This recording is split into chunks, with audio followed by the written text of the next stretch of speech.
Hello అందరికీ, అందరూ ఎలా ఉన్నారు? నేనైతే ఇప్పుడు సోరకాయతో అయితే దప్పలం అయితే చేస్తున్నాను. దానికోసం సోరకాయ, గ్రీన్ చిల్లీస్, ఆనియన్ పొడుగ్గా చాప్ చేసుకోవాలి. అవి ఒక బౌల్లోకి వేసేసుకొని పసుపు, టేస్ట్కి సరిపడినంత salt, chilli powder, 1 big glass water అయితే యాడ్ చేసేసుకున్నాక ఉప్పు కారంని ముక్కలకు పట్టించేసి నెక్స్ట్ స్టవ్ మీద పెట్టేసుకొని కుక్ చేసుకోవాలి. స్టవ్ని హై ఫ్లేమ్లో పెట్టించేసుకొని మరిగించేయాలి. నెక్స్ట్ ఇది కొంచెం మరుగుతున్నప్పుడు ఇందులో చింతపండు రసంని కూడా వేసేసి దానికి తగినట్టుగా వాటర్ కూడా యాడ్ చేస్తున్నాను పులుపుని బ్యాలెన్స్ చేయడానికి.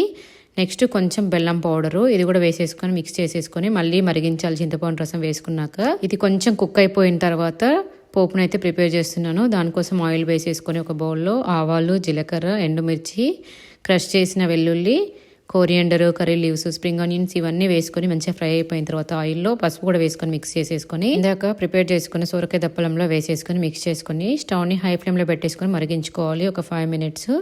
లాస్ట్ ఫైనల్గా కోరియండర్ వేసేసుకొని స్టవ్ని అయితే ఆఫ్ చేసుకుంటే సొరకాయ దప్పలం అయితే రెడీ అయిపోయింది.